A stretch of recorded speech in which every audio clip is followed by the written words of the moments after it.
Hi everyone. So today we're continuing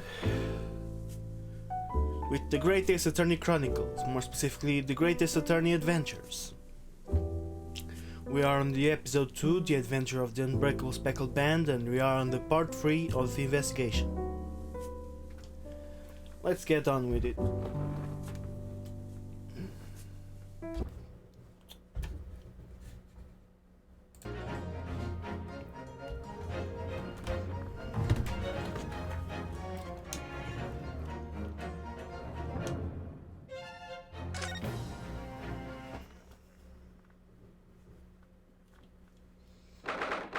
Ninth of January, SS Puria, Miss Pavlova's cabin.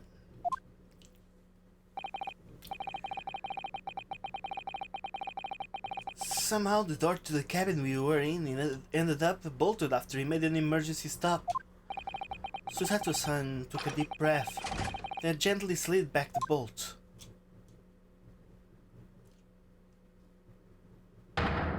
You! What are you doing in Miss Pavlova's quarters? Oh, you both look unhurt. Good. Yes, we're fine, thank you. What on earth happened?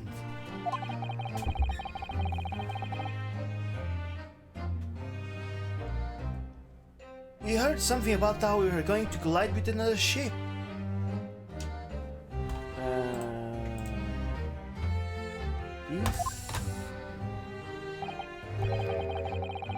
Yes, it appears to have been a false report, though. Oh, how did that happen? There's a dense fog outside, so it's extremely difficult to see. Someone must have thought he saw a ship ahead. This person obviously triggered the alarm, and that's why we made an emergency stop. Everything is chaos. Passengers are screaming, crew are running everywhere.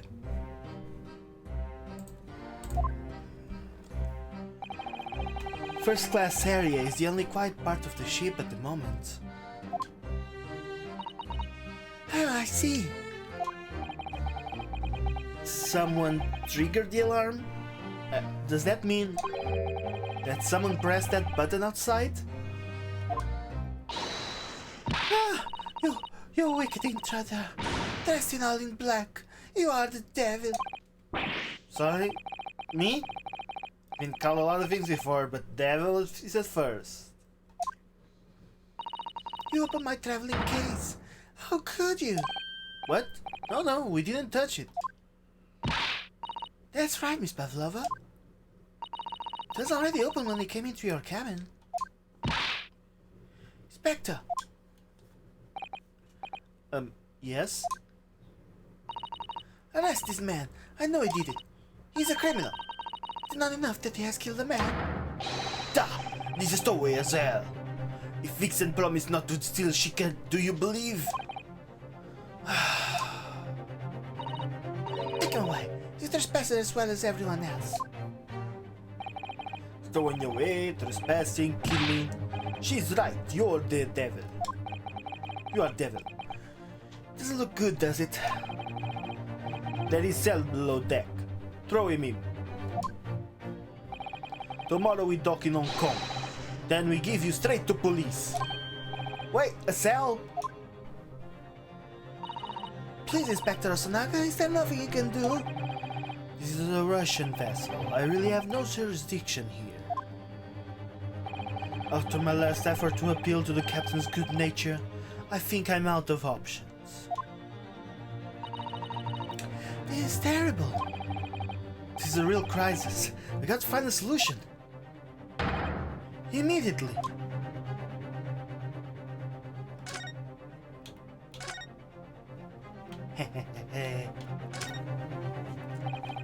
What the? What are you doing up there? Mr. Holmes? Naturally, I was analyzing what the weight of 20,000 rubles feel like on one's head. Have I not told you that as a detective? It is my business to know what other people do not. This isn't mere tomfoolery, my boy. Oh, no. Well, why were you hanging from that hook before then? Isn't it obvious? To properly assess the weight of the 20,000 rubles, naturally. I wish to determine if it will bend that conceited looking hook on the wall so full of brag and bows. I never know whether to take this man seriously or not. You again, the great detective.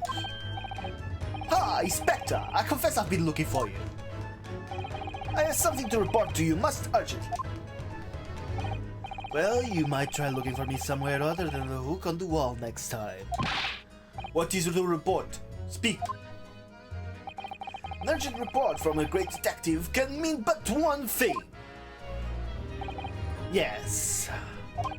The case of the curious murder that took place last night here on this vessel, the steamship Burya, has been solved. By me, naturally. No, it hasn't. What? Really? Really? Yes, I've eliminated all other possibilities. No other explanations exist. So, allow me to eliminate all your minds. For I'm about to reveal my great detective's greatly admired great deduction to the case.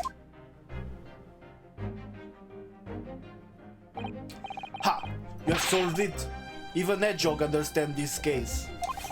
We all knew who was responsible for killing student boy this morning when we found criminal in wardrobe. It is his stowaway, and he has handcuffs to prove it. I didn't do it. The trouble is, there doesn't appear to be anyone else who could have killed the victim. Because as everyone knows, the cabin door was bolted shut from the inside. That means the culprit must be someone who was inside the cabin. Yes, it's what's called a locked room mystery in detective stories. Da! Locked room! That is point! The room was locked. Well, I can't deny that. There's no way the bolt could have been drawn across from outside the cabin. You are all quite mistaken. The cabin next door is not a so-called locked room at all. What? Oh yes, there is another entrance. An entrance used last night by the culprit in order to gain access to the cabin despite the bolted door. What other entrance? We never discovered one. Why, it keeps open-mouthed at you even as we speak. The ventilator, man! The ventilator? The ventilator? You think this is funny? I cannot even put my arm through that hole. That's because your arms are as thick as three trunks. You're suggesting that the culprit entered and left the victim's cabin through that tiny opening? It's not possible. But it is. Last night, the victim even witnessed the intruder in the act of passing through the ventilator.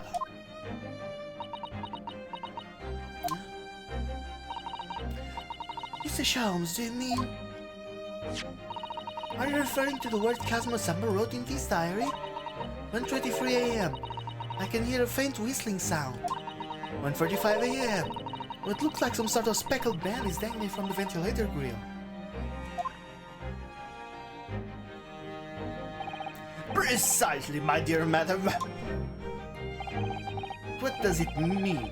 What is this speckled band? The answer to that particular conundrum is in this very cabin.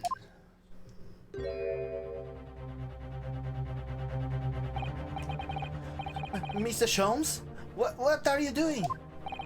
There is a distinct element of danger, but fear not. I am ready. What I am about to expose for you all to see will shock you to your cause. Oh, I am with the game machine. Sorry if I missed you. Behold! Kya! What?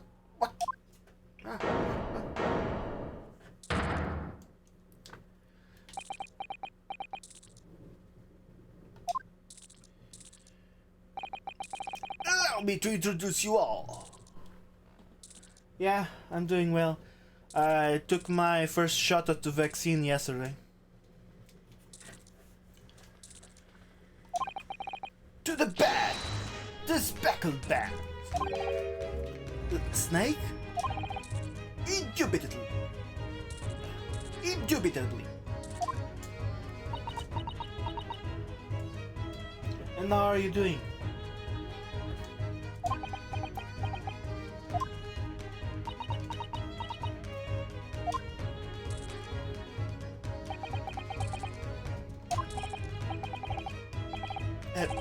Mr. Holmes, just don't think.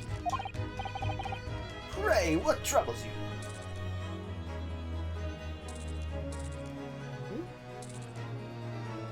Oh, yeah. Probably.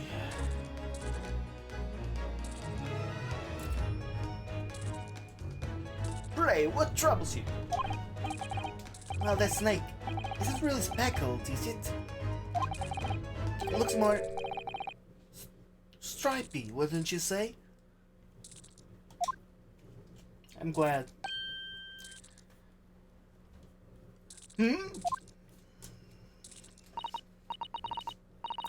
Yes, you're right. I think in this case you'd have to call it the striped band, wouldn't you?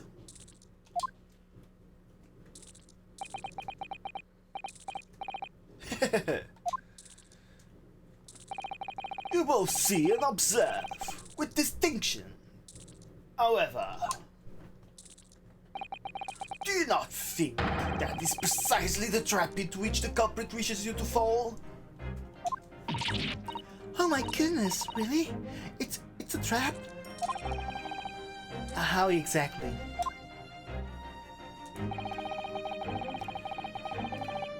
I think perhaps it is time I explain the intricacies of my train of thought.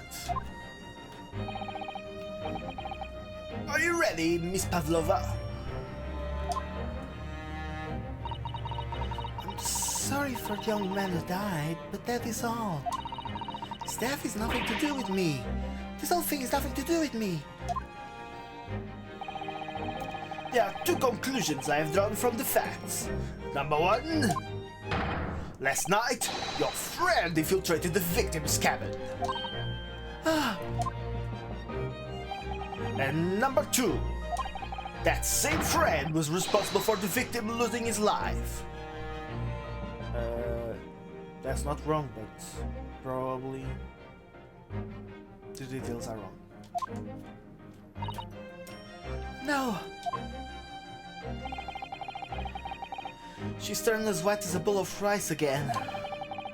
Holmes must be right. He's hit the nail on the head. This young woman's friend killed Mr. Asoki.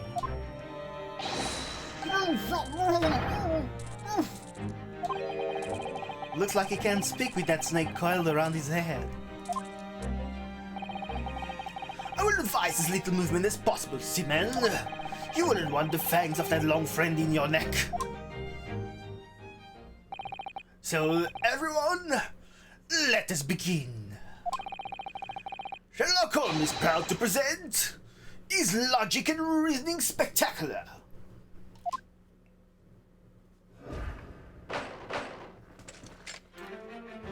Great Deduction, Game is a Food. Topic 1. Intruder's Identity.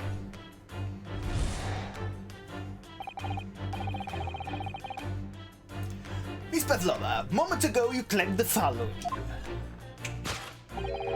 His death is nothing to do with me. This whole thing is nothing to do with me. Yet you cannot deceive yourself. Yes, when you recall those horrid events, your aching heart smarts with pain. And it is that very pain that evidences your inextricable link to the victim's death. So we ask, what was the nature of this intruder that stole into the victim's cabin on that pretentious night? Why, naturally, it was the friend with which you boarded this vessel, was it not? Ha! as I suspected, another telltale glance. Without doubt, your friend is a writhing serpent we see before us. And yet, that fact leaves us in a quandary. The victim's written observations on the night in question tell of a speckled band, whereas regrettably, these specimens marking do not fit their description in any way. What explanation can we then give, pray? What was this sight that fell upon the victim's eyes last night? No, don't look at me. This had nothing to do with any of this. Oh, but it does! You have to answer this quandary even now, hidden behind your back. Yes, that which you are trying but failing to conceal can only be a snake's soft skin. Evidently, after a subtle and horrible crime, this most deadly friend of yours shed its original skin. No? No. I don't know what you're talking about. Last night, through the ventilators visible in this cabin, your then speckled friend slithered next door. Using the bell cord on the other side of the breach, the serpent silently descended into the victim's quarters. This is how the original story goes. Not this case. In the dim light, it appeared to the young gentleman who was about to lose his life as a speckled band.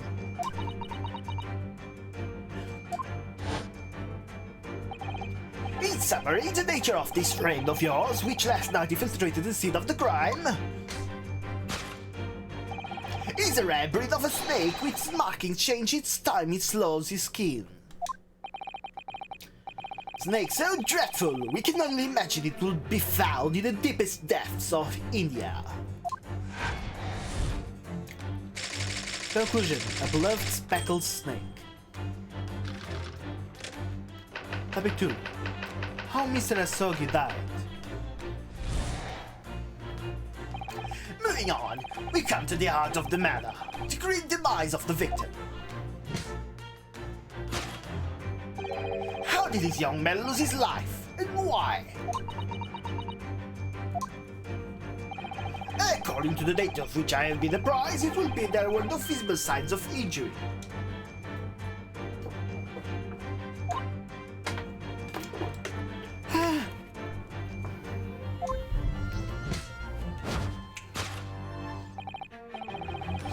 In fact, the circumstances of the victim's death can only be explained by a terrible venom. It can't be venom, Sherlock. It was decided, you probably didn't read it yet, the post-mortem report, but it says, no traces of poison. Now, if you take that as fact, we can reasonably imagine that there remains evidence to affirm it at the scene of the crime. Well, yes, but not that. Oh no, could there be? Yes, an examination of the deceased's body will prove the cause of death conclusively. The almost but not quite imperceptible puncture wounds left by the venomous fangs will seal the truth. Yes, the vestige of the snake bite delivered by your terrifying friend. This makes no sense. There is no point feigning ignorance, Miss Pavlova. After the incident, you endeavored to hide everything, didn't you? But now your infiltrating glass betrays the hiding place you chose. That's right, you endeavored the links you to the victim's death in that traveling case.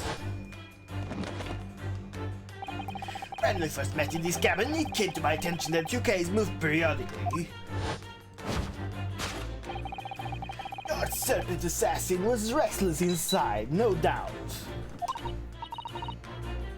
You don't... It is telling that the victim made note of a low whistling sound that he heard minutes before in his head. That was your signal, was it not? The sound you had used to train your serpent friend. To drain? Indeed. You'd put the serpent through this ventilator and wait. After a period, you'd summon it back with a whistle. You could know if the animal had done its duty, so you would listen for signs of life next door. The victim appeared not to have been dispatched.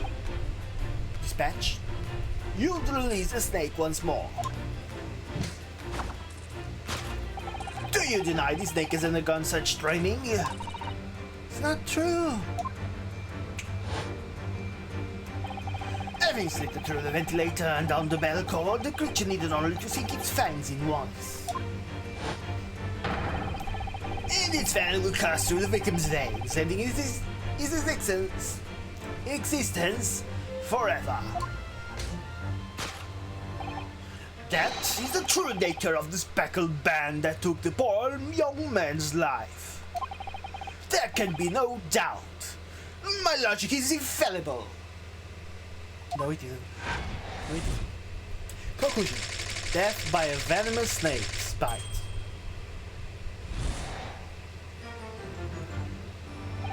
This concludes Sherlock Holmes' great deduction of the speckled band.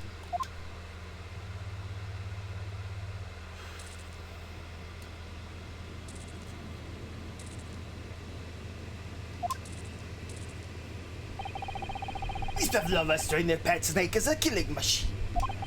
There on the floor, you will observe a saucer of milk. The promise of food is the key to trending any creature. Incredible! You solved the mystery! Amazing! Your great deduction lives up to his name. I see now why Sherlock Holmes has become such a household name. My dear man, it was nothing remarkable. As the Russians say, I could have done it with one left hand.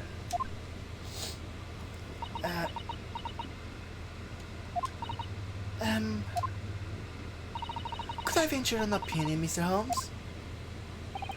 But of course, what's on your mind? It's just about your deductions before. Some things don't quite make sense to me. I welcome questions as to my method, and will answer both loudly and proudly. Oh, well, good. First of all, snakes are egg-laying creatures, part of the reptile family. You are well informed, madam. And reptiles, don't drink milk. Ah! It's really only mammals that like to drink milk, you see. So, I'm not sure it would be possible to train a snake using milk as a reward.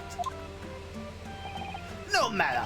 No doubt Miss Pavlovas used some other treat to encourage her pet to do her bidding. Milk was merely an example. The logic holds. Well, there is something else. Snakes have no ears. Ah! Yes, so I'm not sure it would really be possible to signal to a snake by whistling. But madam, what of the tales from Arabia? Have you not heard of the snakes that dance to the sounds of a flute? I think perhaps performers play their music in time with the snake's natural movements.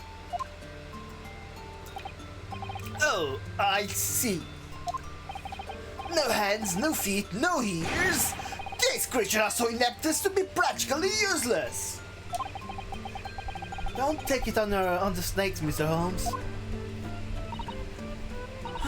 There is one other thing. You have more? Snakes use the scales on their bellies to propel themselves. So, I'm not really sure that a snake could manage to climb up a flat bell cord like the ones in these cabins. They should try harder. Please, don't be angry at me, Mr. Holmes. The point is, even if the snake had gone through the ventilator next door cabin, it would have come back without help. What I'm trying to say is that there are a number of reasons why it's difficult to imagine that the snake could have had a part in this.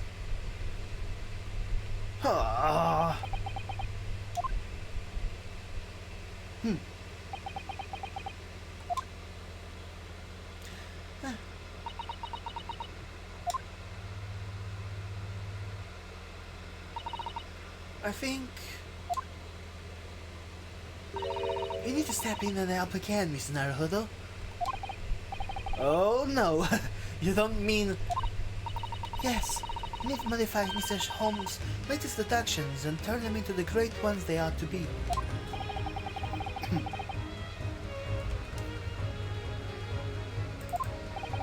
Let me just do something.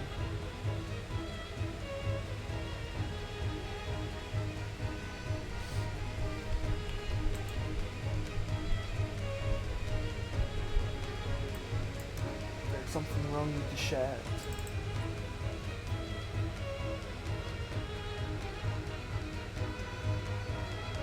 How do I do this contract? And if I add another thing like test. Okay, it's working fine now. Alright, let's give it a try. Just what I was waiting for, Mr. Naruhodō. Yes, right. So, cast your eyes down to your wrists again. What? You've done it again. Your handcuffs are gone. Where did they go? Fear not. I shall see them restored after all work is done. Really wish you'd leave them off. Now, everyone, let us begin. Sherlock Holmes is proud to present his logic and reasoning spectacular.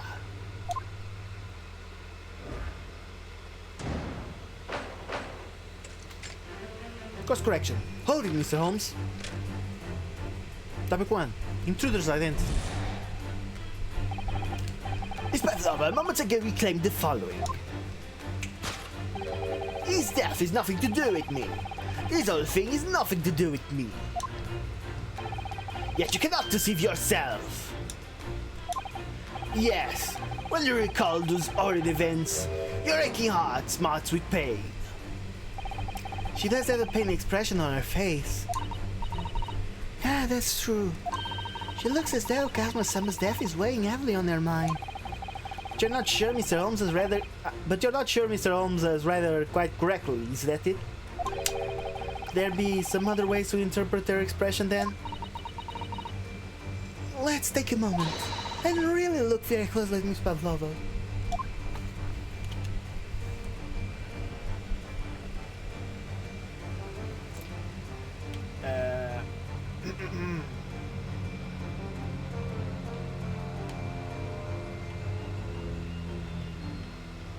Claw scratch.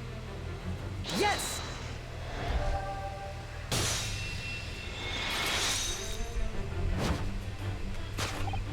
Yes, when you recall those horrid events, that claw scratch smarts with pain. Smarts with pain. Indeed! And a simple observation reveals that the wound is fresh. Miss Pavlova? Did you in fact receive that scratch sometime last night?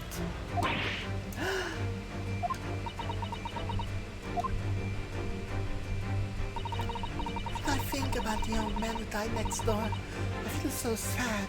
And when I'm sad, pain from this wound is worse. And it is that very pain that evidences your inextricable link to the victim's death. So yes, what was the nature of this intruder that stole into the victim's cabin on that portentous night? Why, naturally, it was the friend with which you brought this vessel, was it not? Ha, as I suspected, another telltale glance. Without doubt, your friend is the writhing serpent you see before us. It seems likely that scratch mark on the back of his Miss Pavlova's hand was made by this friend of hers, doesn't it? Except, snakes don't have claws, do they? No, they don't. They don't even have hands or feet on which claws might grow. Well then, if that snake isn't her pet, what is? What's the true identity of these friends of hers? You should follow her gaze, Naruhodō-san.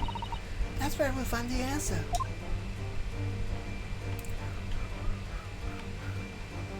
It is in the picture. Let's just look at it first. Look at the photograph in this frame. It must be something Miss Pavlova's brought with her when she ran away. She's exceptionally beautiful. She's exceptionally beautiful, isn't she? Yes, that's true. But personally, it's a little black creature she's holding that caught my eye. Maybe we'd better take a closer look at this. Little cat. Look at the little cat Miss Pavlova is cuddling here. Oh, what a cute little kitten. It can fit with you, wouldn't it, Naruhodō-san? For the blackest outfit. A black kitten. And from the look of this picture at least, Miss Pavlova seemed very attached to it. Yes!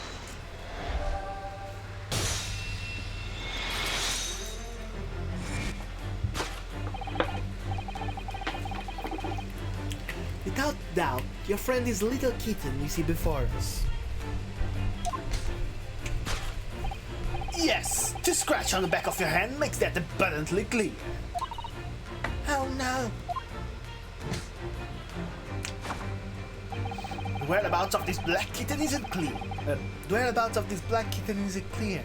But what is clear is that you brought the animal with you when you ran away, didn't you?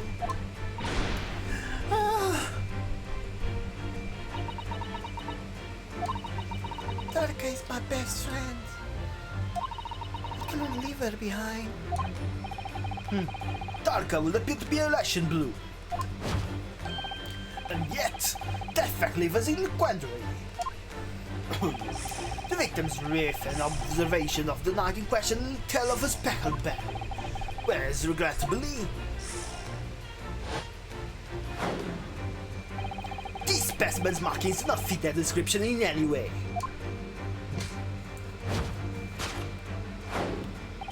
What explanation can we then give, pray? What was this sight that fell upon the victim's eyes last night? No, don't look at me. This has nothing to do with any of this. Oh, but it does. You have the answer to this quandary even now, even behind your back. Yes, that which you are trying, but failing to conceal, can only be the snake's slough skin. You see that? She just took something out of her pocket and hid it behind her back. If she just left it in her pocket, no one would ever have known. Oh yes, ploys like that are Mr. Holmes' specialty. It's ever so cleverly forced her to reveal something. I thought deduction was his specialty. Or maybe making me believe that was a ploy too. Anyway, I find it hard to believe that's the skin of a snake. In which case, just what is Miss Pavlova hiding behind her back? Let's look at it first.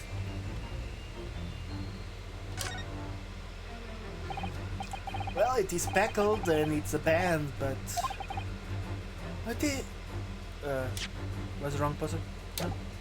What is it? It seems to be soft and fluffy, a long piece of cloth of some sort.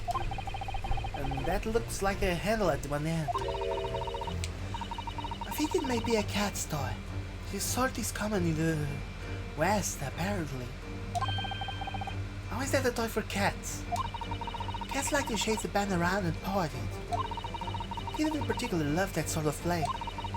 You don't need to wave it in front of them, and they pounce to catch it. That sounds positively adorable.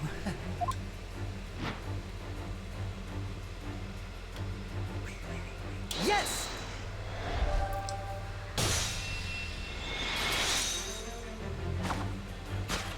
Yes, the thing you are trying but failing to conceal is, a cat's toy. Precisely, and the true nature of the now infamous speckled band.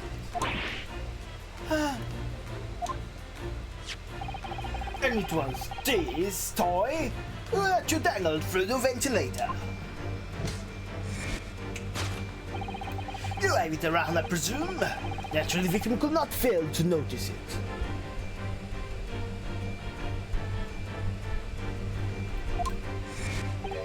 But why? For what reason? My dear boy, there can be only one answer to that. After a feline friend disappeared through the ventilator into the neighboring cabin, Miss Pavlova attempted to use the Speckles cat's toy to incite the creature to return. Ah. In summary, the nature of this friend of Miss Pavlova's, which last night infiltrated the scene of the crime, is a blacksome Russian blue breed of cat by the name of Darka.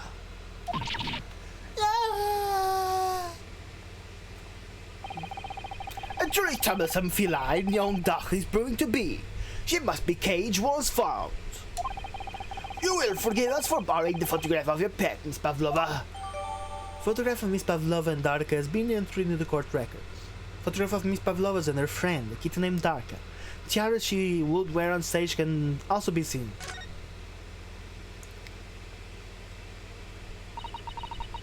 It was after I gave her food last night. That's when it happened. She scratched the back of my hand, then ran up the bell cord. Before I could do anything, she had disappeared through the ventilator.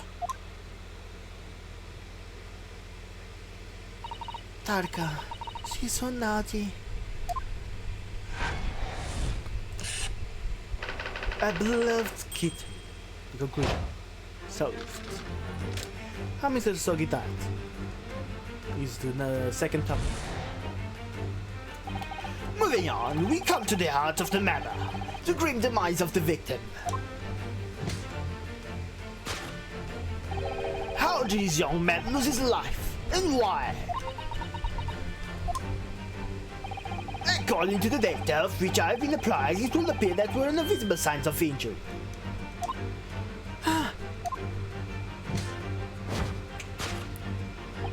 In fact, the circumstances of the victim's death can only be explained by terrible venom. What Mr. Holmes says is true. There were no signs of a wound anywhere on the Kazuma-sama's body. That's right, but Mr. Holmes seems to be unaware of one very important detail. Kazuma wasn't poisoned. Yes, it would seem so. Let's give him the information he's missing now.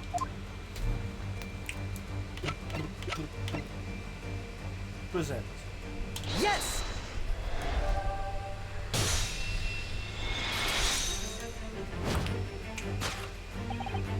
In fact, the circumstances of victim's death can only be explained by the post-mortem report. Ah yes, I knew it was one or the other. One or the other. His neck was...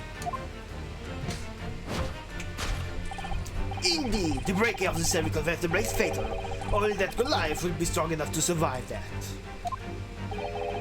Seeming strong enough isn't some immortal freak, you know.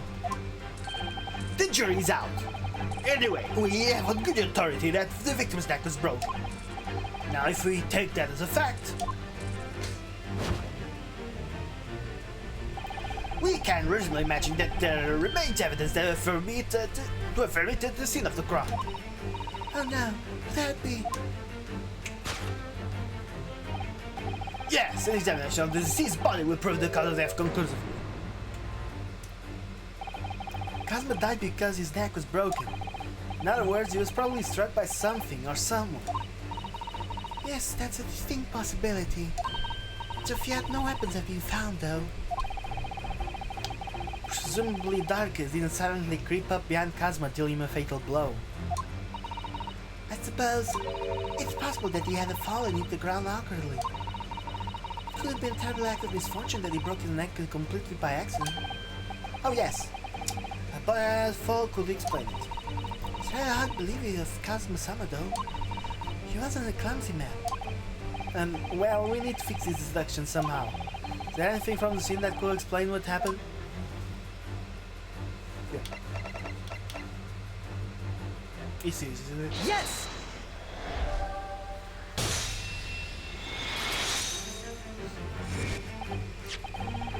Yes, an examination of the mark on the floor will prove the cause of death conclusively. This particular mark, so prominently visible next to the victim's body, is a deposit of shoe polish. Shoe polish? Indeed, positively identified by a little analysis device I constructed, which I carry now as a matter of course. Beeswax, tallow and dye were my results. The undeniable ingredients of shoe polish. And the color of the polish is a perfect match to the color of Mr. Sogi's leather shoes. Looking at this mark, it's not hard to imagine that what happened. For some reason, Mr. Sogi must have caught his foot at that point on the floor and tripped. Please, no. And who, by a dreadful turn of misfortune, caught his neck against some immovable object as he fell to the floor. Suffering a fatal blow to the spine, the victim's vertebrae shattered, and in that instant, he lost his life. No!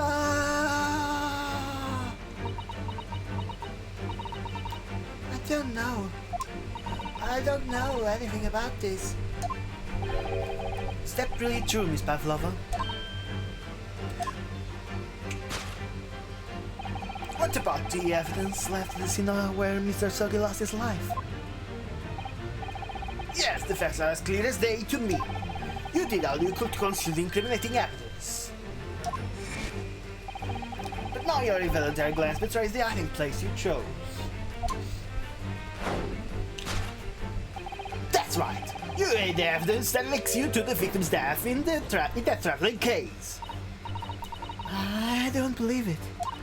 Kalma-san nearly tripped over and now he's no more. It can't be true. I refuse to accept it. I know it's hard to believe, but the mark on the floor does seem to suggest that's what happened. And if this part of Mr. Sholmes' deduction is right, Miss Pavlova is trying to hide some evidence that will prove it. Here in this cabin, somewhere in the direction that she just cast her eyes. Where, I wonder? Let's have a good look around. The answer must be here somewhere.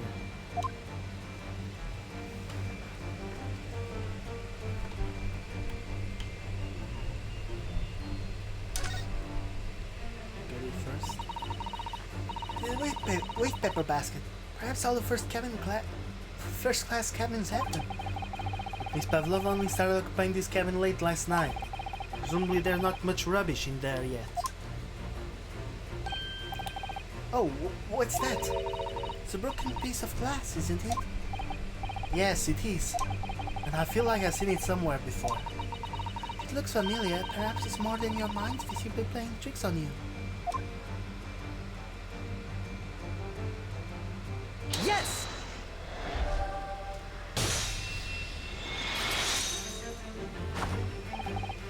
That's right. You need the evidence that links you to the victim's death in that waste paper basket. Here we have a fragment of some intricate glass object, it would seem. One that has a familiar air, in fact. Precisely. We found another piece of broken glass on the floor in Mr. Sogi's cabin. And as you can see, the two pieces fit together perfectly. Oh no. So, Mr. Pavlova, shall we consider what this tells us? Why will it be that part of this glass object, which was evidently broken at the scene of the victim's death, should be found in the waste paper basket in your cabin?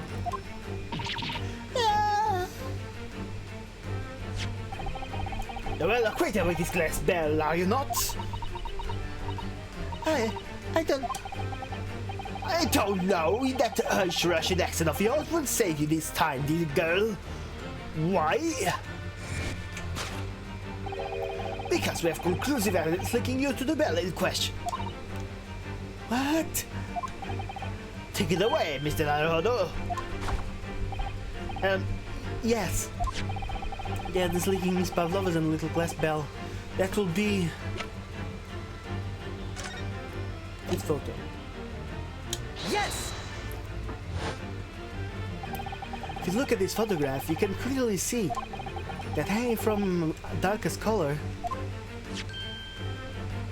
the very glass bell in question.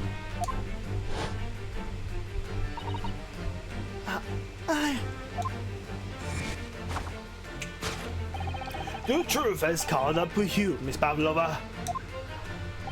The young man who lost his life last night did so after his truly inauspicious... what the hell did I say?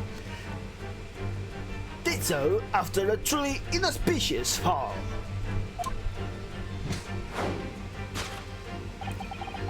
And because of that fateful symbol,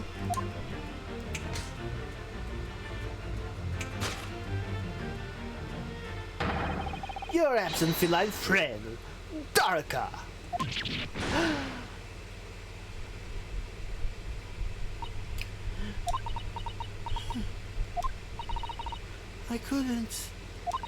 I couldn't tell anyone. I'm sorry. Death by tripping over a cat. The conclusion. Solved. Production complete. Elementary.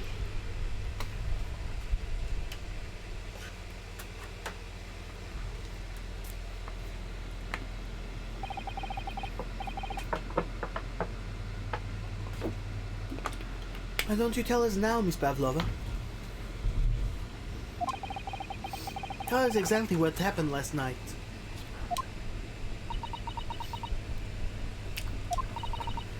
It was a little after 1 in the morning. It was so late, but I hadn't had time to feed Darka, so I gave her some food. And then, all of a sudden, she scratched me and jumped out of my hands. People do say that cats become very anxious and nervous in new environments. I'll be right back.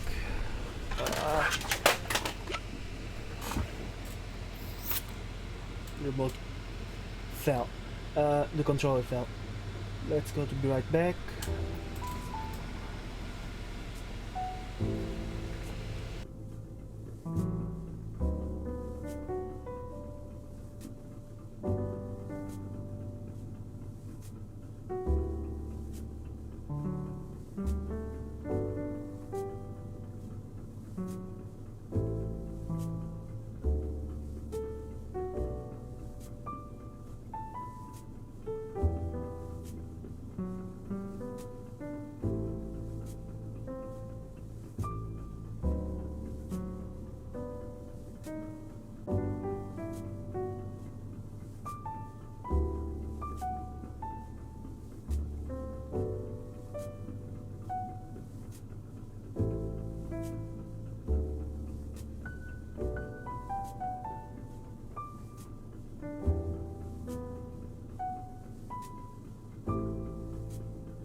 Okay, I'm back.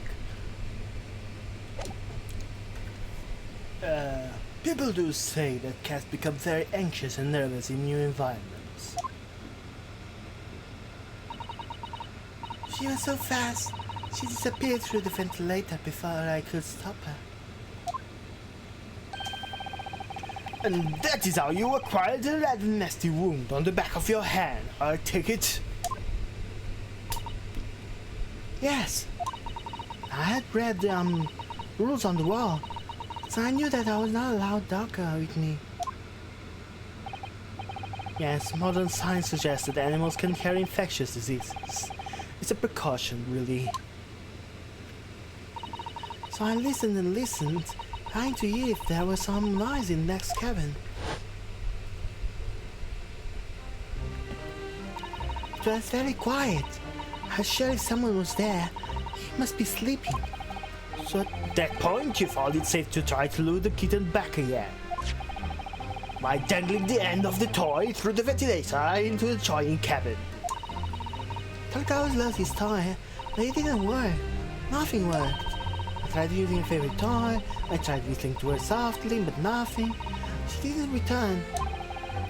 So the faint whistling sound Kazuma wrote about in his diary was Miss Pavlova trying to retrieve her pet. Cats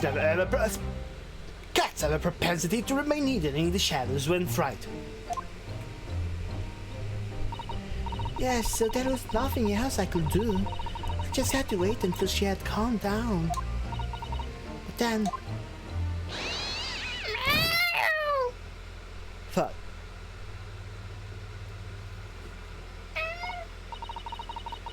I nearly passed out with shock.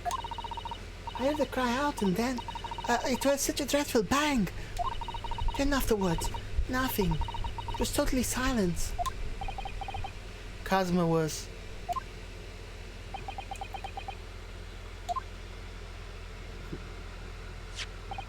From the appearance of the brown mark on the floor, it seems likely that what you heard was the victim stepping on the glass bell and stripping up.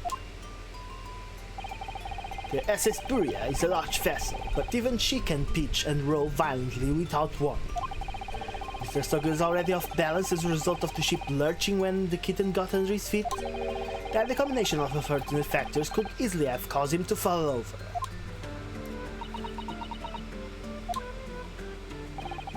But what became of the kitten afterwards?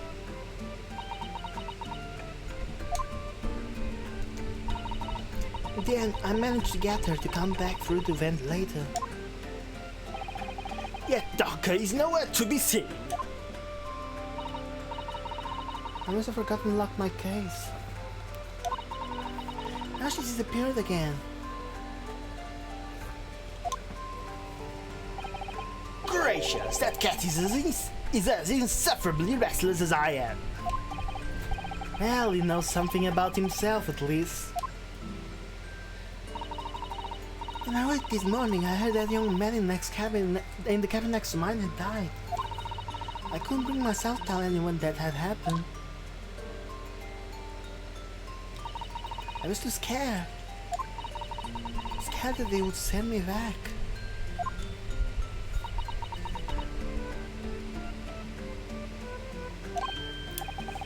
Oh, hold on a minute. What about the snake? You're right. Where is it? Snake isn't your friend, Miss Pavlova. Then whose is it? And where did it come from? What on earth is such a dangerous creature doing on board of this ship? Oh, I didn't say. Snake is my friend. His name is PIROZHKO. What? What? That snake belongs to you. He escaped from cage when the emergency alarm sounded. I was looking for him. I did not expect to find him in here. Yes, how did that snake get into this cabin? But animals are not permitted on board. Ha! We are at sea for 1 year. You want to be so long without close friend, without someone who understands? Couldn't you find someone a little more human who understands you better? But my dear burly fellow, a gargantuan venomous snake. Surely you can appreciate the danger of putting everyone in. No venom. Huh? PIROZHKO does not have venom. He is harmless. Very long but very gentle. He is adorable, like Granny. It's venomless? It is venomless. Venomless.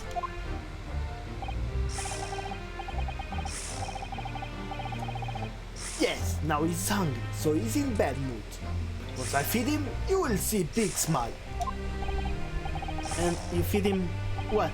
Milk, I suppose? Ha! Like they say milk chickens. Like they say they milk chickens. Ridiculous. Snakes that drink milk are only stupid stories. PIROZHKO eats mouses. Big fat round mouses. Ah, oh, so is that what the mousetrap in the passageway out there is for? Of course. How else can I get my friend's favorite food? Nothing says top of the food chain like the look in their eyes right now.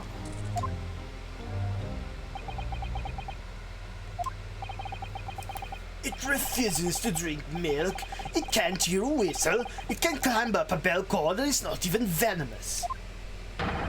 How the deuce did something so inept let the starring roll? It's not my fault. I do not make up stories. My PIROZHKO has nothing to do with this accident.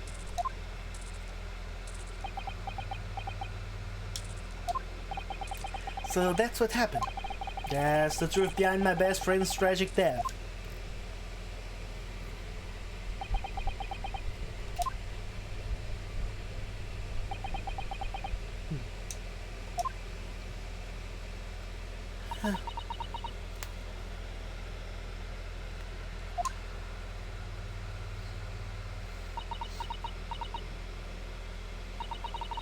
Miss Pavlova? I understand the difficult situation you found yourself in. I do sympathize. Please remember this. A young man lost his life.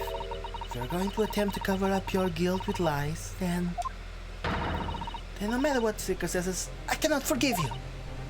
But... What are you talking about, Miss Mikotoba? What lies? Miss Pavlova just confessed everything.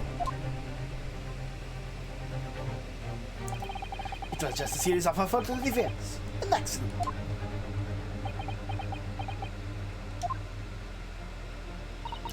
I'm no great detective like Mr. Holmes, and never give for knowing the truth.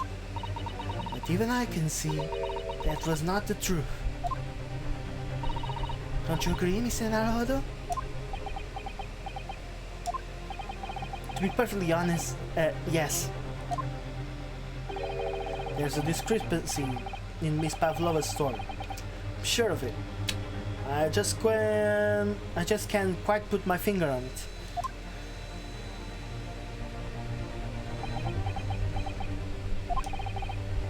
I confess. I was intending to let Scotland Yard deal with any outstanding issues on this matter. Oh. I am only present here for a very specific reason. The truth is, you, Mr. Naruhodō, are simply a distraction. Distraction? I do hope you have not been finding your shackles too uncomfortable. Ah, not again. When did he do that? Especially as they are on your wrist as a result of my intervention. I was rather hoping I could solve matters before we made our next port call. You were, Mr. Holmes? Yes, but I overlooked one important detail. The deceased young man was a very close companion of yours. Was he not? Yes. Carl was my closest friend. I owed him my freedom even.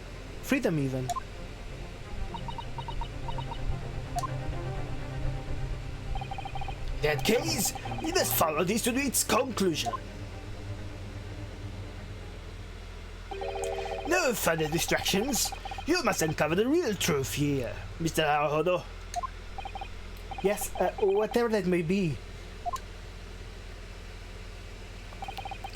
The key to this is the discrepancy in Miss Pavlova's story, I'm sure. If I can chase that down, maybe the truth will become clear. The truth about how you really died. How that scene in your cabin really became to be. Sorry! Alright, I'll see what I can do.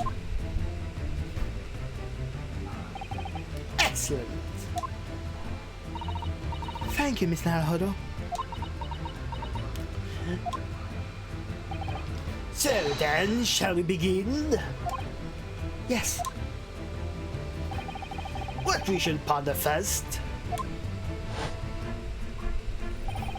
is the victim who lost his life in the cabin that was bolted shut from the inside. But is truly an unfortunate accident? Or was it in fact no accident at all? That is what we must establish in this first instance. But we already established it, haven't we? The man tripped over the kitten and had climbed into his cabin via the ventilator. A tragic, yes, but still an accident. Hold it! Wait, let's just take a step back. Doesn't make sense if that's really what happened, does it?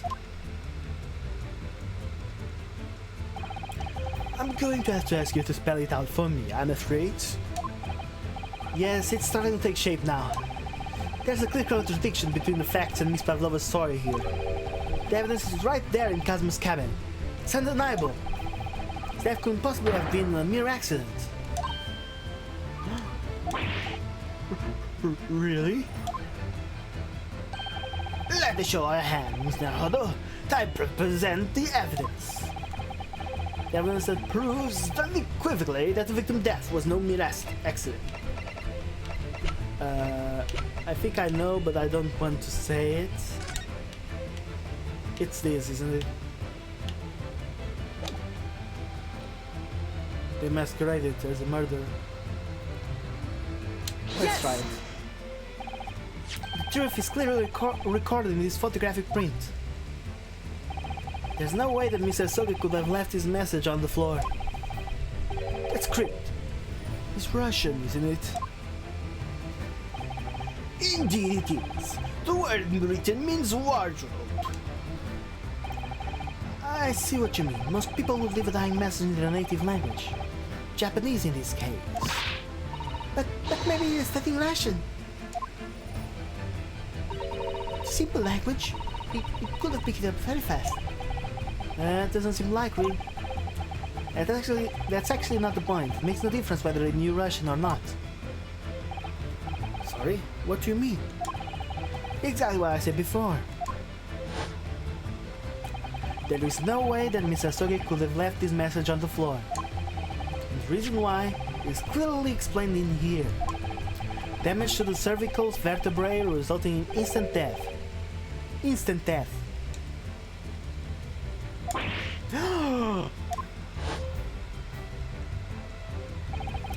Which means, after the victim fell to the floor, he couldn't possibly have written anything. Because he was already dead. That's not the only reason either. There's something else we found in Mr. Soge's cabin. A remnant of something that couldn't possibly have been there if what Miss Pavlova told us was true. What? So Suzette-san is not easy too then. Putting the message on the floor aside, there's something else that gives the truth away. Another piece of evidence to prove this was no accident. In other words,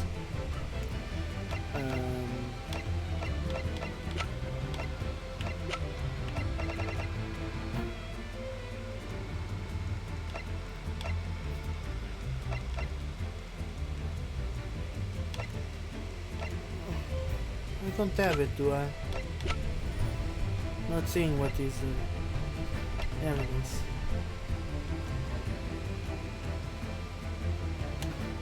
Another piece of evidence.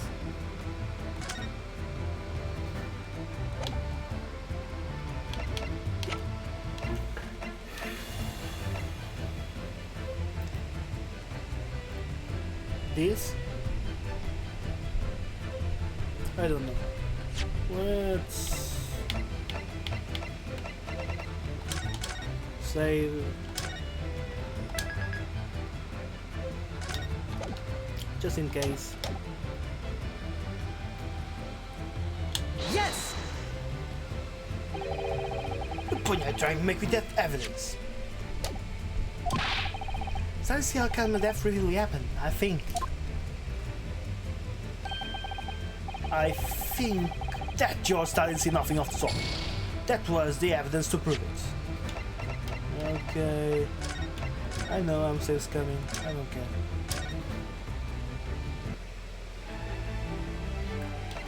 I don't see the enemies.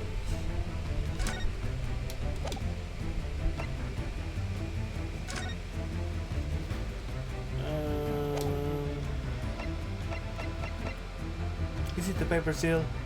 Yes! Nope, not the paper seal.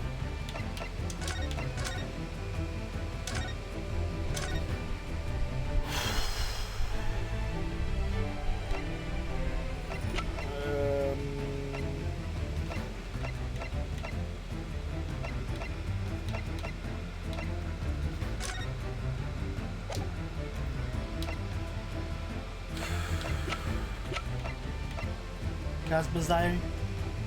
Yes! Nope.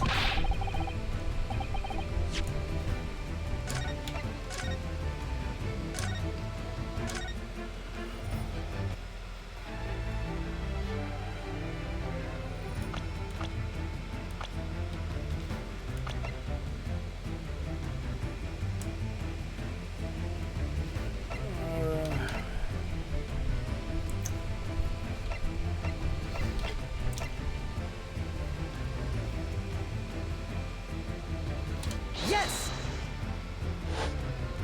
Okay, it's this. This is a broken glass next to the mark on the floor. That's glass bell with a kitten head around its neck. We already know all about that. It was broken off after when the victim tripped over the cat and fell. So there was such a explanation. Where's the flaw in that logic? Unfortunately, there is a very big flaw. Fatal flaw. What? That's really what happened.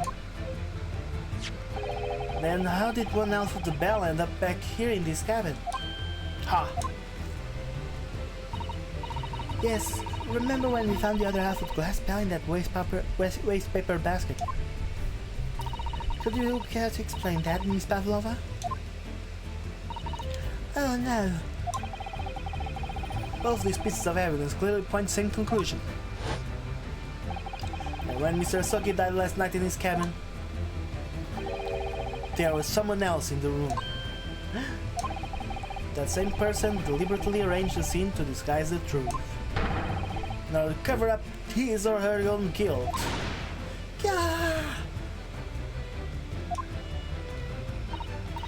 Yes, there was someone else present in Mr. Asogi's... Hold it! You're wasting time. Someone else was there.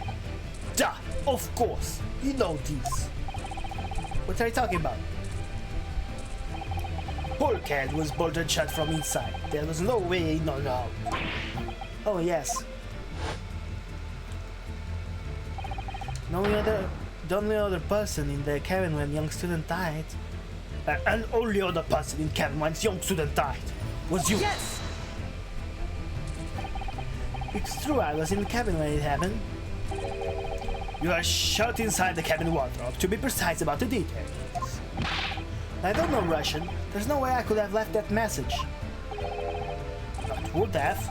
There is no way you could have left that message, to be precise about the details. Would you mind? Forgive me, my dear fellow. As I was saying, the person in question wrote this word wardrobe in Russian on the floor. In an attempt to incriminate me for the crime, even though I had been asleep in there the entire time. And then the same person picked up the broken glass bell that I found to the floor, for fear of it becoming evidence that would show how Mr. Asogi really died. But why wouldn't this person have taken all the pieces of the bell away? Leaving life behind was always going to raise questions. Yes, well, it was past 1 o'clock in the early hours of the morning. The cabin would have been quite dark. The single small lamp suspended from the ceiling would barely have cast any light onto the floor there. Little wonder then that the culprit failed to notice a fragment of the tiny item. You all suspect me, don't you? Hold it!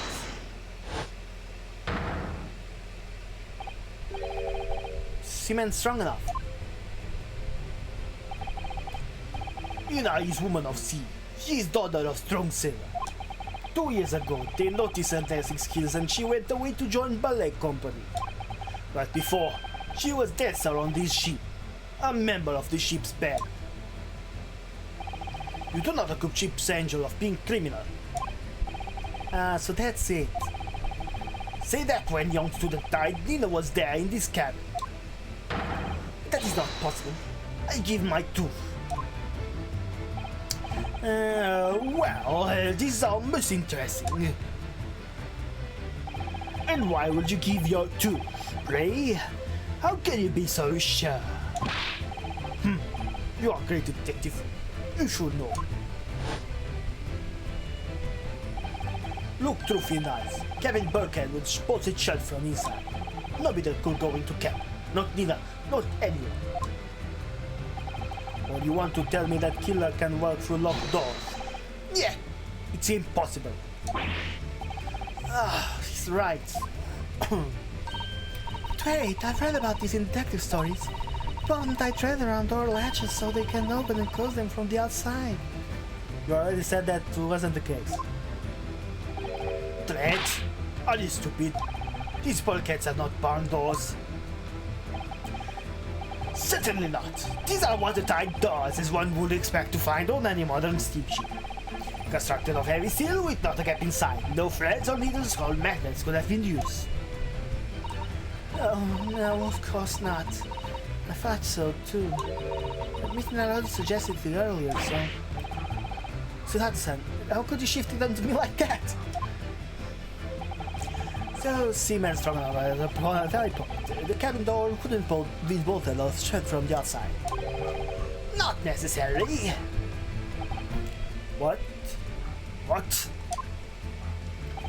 I put it to you that I could bolt this cabin door without laying a finger on it.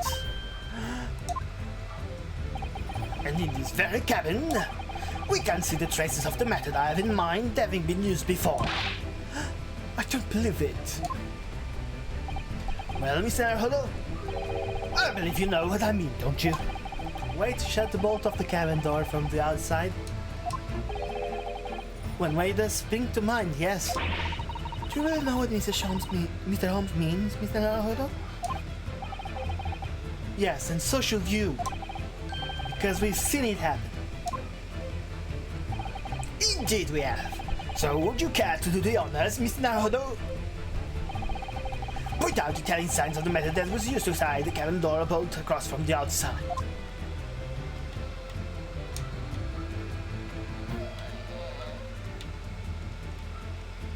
Oh, it just present. Yes! Look at the bookcase there. See how all the books and things on it have toppled over? That must have happened when the ship made its emergency stop before. Yes, that's right. It's a very powerful vessel after all. When the engines are thrown into reverse, a violent jolt goes across the entire ship. And small objects that are fastened down are bound to fall over. I believe... Yes, it's known as the Force of Inertia acting on the objects. Is there nothing Suhata-san doesn't know? Or that isn't in our book, at least. Well, whatever it's called, the same force that pushed over those books on the bookcase also made something else in this cabin move. The bolt on the cabin door. It was very obvious just after the emergency stop that the ship made earlier. We had come into this cabin not long before and we hadn't bolted the door. But then... Hello? Is anybody there? Shout if you need assistance. Oh, that sounds like... Inspector Asanaga. Oh yes! That's it! When the ship stopped suddenly, the bolt flew across and locked the door.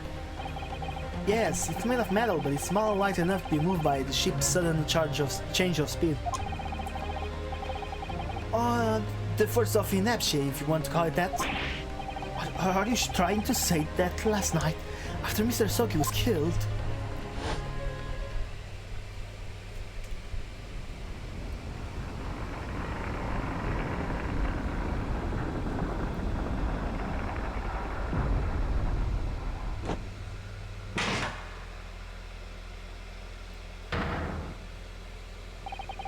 Yes, Aspuria made another emergency stop. When I woke up this morning and looked around the cabin, I thought it looked a little odd. All the books on the shelves have toppled over, and all the ornaments. It was almost as if someone had run their hand across the shelves and deliberately knocked everything over. Oh yes, I remember that. And I stood them all up again, didn't I? Then, when we came into this cabin, we were surprised to see the same thing in here. All the books and everything had toppled over, just like in Mr. Sogi's cabin. Oh my. Do you have anything to say about this, Miss Pavlova? Are you out of your mind? You say Buria made this emergency stop. That seems a little far-fetched. How could that possibly have happened? Unless you're saying that the culprit is actually someone from the ancient room. Oh, it is simple enough. Are you forgetting the button in the passageway outside? Used to trigger the emergency alarm. Oh yes, of course. There was no notice, wasn't there? Telling you only to press the button in times of emergency. On dark nights when the fog is dense, the captain cannot afford to rely on the eyes of his lookout alone. It's the placement of a number of buttons around the vessel to allow any crewman to raise the alarm. The sort of button one is almost compelled to press to satisfy one's curiosity.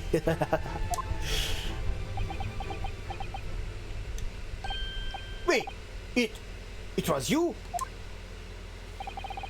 When the button is pressed, two things happen in the interests of safety.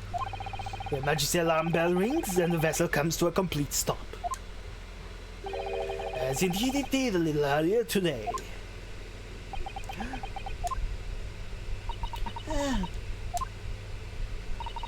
Mr. Holmes, surely it wasn't you. As I always say, a button has but one purpose in life. To be pressed, whatever the occasion. Sounds almost proud of himself. How dare you mess with sheep? I'll report you to Captain. You are in much trouble now. Now, I'm sure all that can wait until later. Let us not overlook the fact that we have now learned a valuable lesson. When the vessel makes an emergency stop, the bolts on the cabin door slide closed. So, what we must now consider... Yes, it all comes down to one thing now. Last night, after what happened to Mr. Asogi, did this ship make an emergency stop, or did it not? You're idiots! Pirates build ship with many passengers. If we make emergency stop even in the middle of night, there will be chaos everywhere. What are your thoughts, Mr. Naruhodō? Well, it's certainly possible that some kind of emergency happened last night. You have evidence to support that idea. Really? What happens, Mr. Naruhodō? Fascinating. Do show it, my good man. What evidence promotes the theory that some emergency gripped this vessel last night?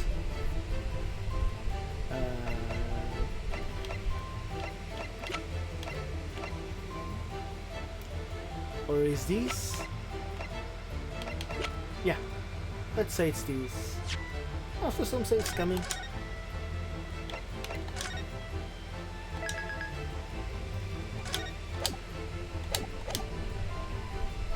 Yes! Seven Stroganoff. It is your duty to patrol the first class area of the ship, isn't that right? Duh! That is correct. Why? And the ship's log here, this will be where you record the details of your duties. What are you doing with that? That is mine! Oh, you rather carelessly left it atop the little makeshift bureau in the passageway out there. But as responsible passengers, we took it in our care with a mind to return it to you later. I left it there on purpose. That is where I put it always. Point is, looking at what you usually record, it's clear that under normal circumstances you write the phrase "nothing to report" every 30 minutes. But from 2 o'clock last night until first light this morning, nothing was recorded at all. Nothing recorded in the log? That is dumb, because nothing happened. But if nothing happened, you would normally write nothing to report, wouldn't you? Indeed, sir. Which tells us that shortly after 2 a.m., something happened here aboard the SS Buria.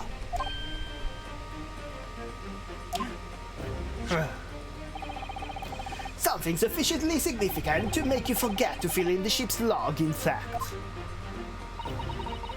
Are you suggesting that the ship really did make an emergency stop in the middle of the night? Stop talking rubbish! If I'm perfectly honest, I find that a little hard to believe myself. Oh, why? Well, because if something as major as an emergency stop really had happened, surely all of us would have noticed. That's very true. Thanks to the emergency stop we experienced later, we all know what it feels like now. The ship lurched so violently. The alarm bell was so loud. I can't imagine that anybody would sleep through that, even if it happened in the dead of night. Well, no, that's a good point.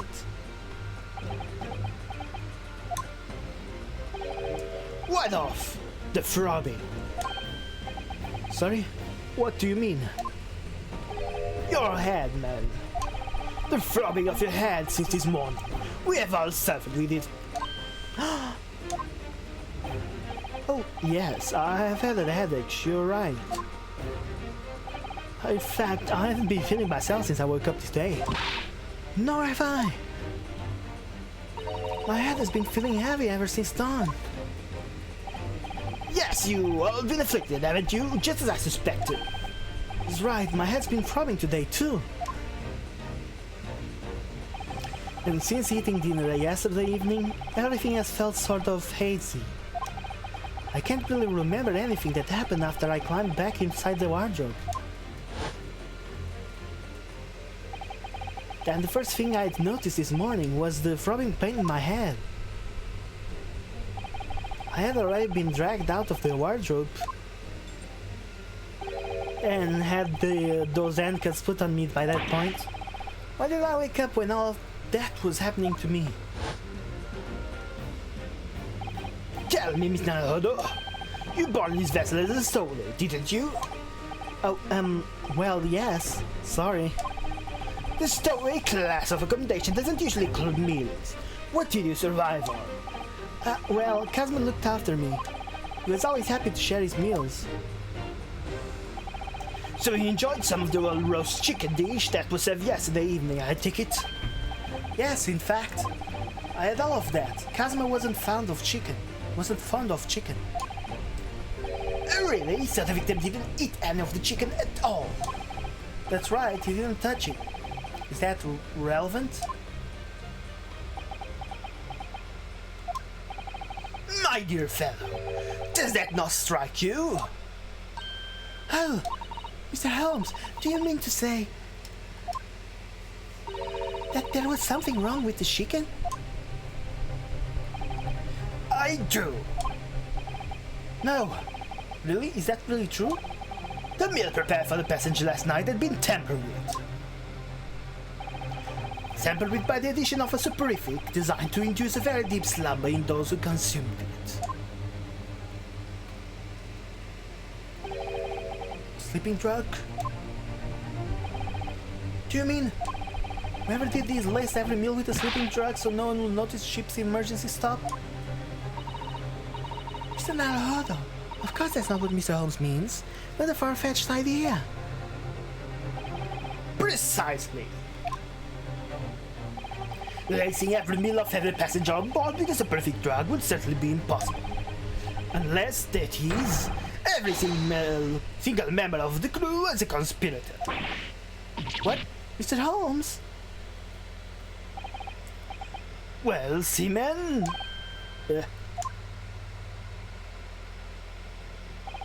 Sorry to say that any more deception in this matter will get you nowhere.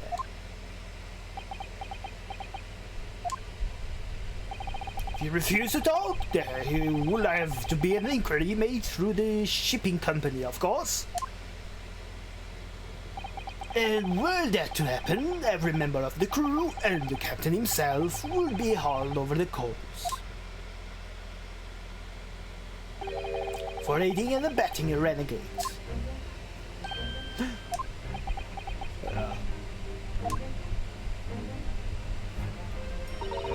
Please, no more. I will tell you everything. Cannot make problems like this for everyone anymore. These criminals are former comrades, I believe. Yes, so when I decided to run away, I asked them to help me. We all agreed to help. Everyone are together. She threw away everything. El fame in the ballet. Mother Russia. We wanted to help our angel. Don't believe it. You're alright. We put sleeping drug in chicken last night. Yes, I remember now. I did notice chewing on a lump of something strange and bitter at one point. Duh. We could not make our drug. How do you say dissolve? Talk about heavy seasoning. At midnight, in waters near Shanghai, we brought our angel on board. She was held by comrades on shore with small fishing boats. And now the passenger of the SS Bury slept soundly. Thanks to the almost magical effects of the slumber-inducing potion their evening meals had contained. So if that's what happened, and the only people awake on ship last night were the crew, people dislike chicken, and the newly boarded passenger, Miss Pavlova. That means it would have been possible for you. You could have used the emergency stop trick to lock Cosmo's cabin door.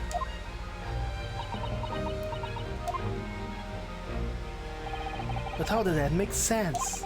Surely every cabin door would have ended up locked in that case and there would have been complete chaos. I wouldn't say so. What? Oh, of course. Just like us, all the other passengers would have eaten their evening meal of chicken in their cabins, after which they would have been overwhelmed by tiredness because of the sleeping drug. Quite. And accordingly, all passengers were already in the cabins for the night. Yes. Yes. The overwhelming majority of passengers would have been sleeping with their cabin doors bolted anyway. And so not one of them would have found it remarkable to find the door locked in the morning. Summary: in order to fasten the bolt of a single cabin door on the ship, the culprit brought the entire vessel to an emergency stop in the early hours of the morning.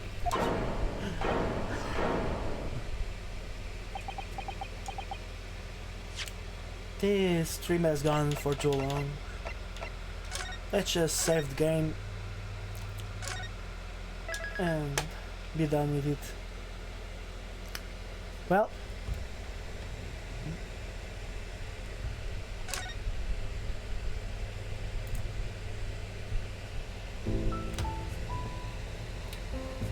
until next time, thanks for watching.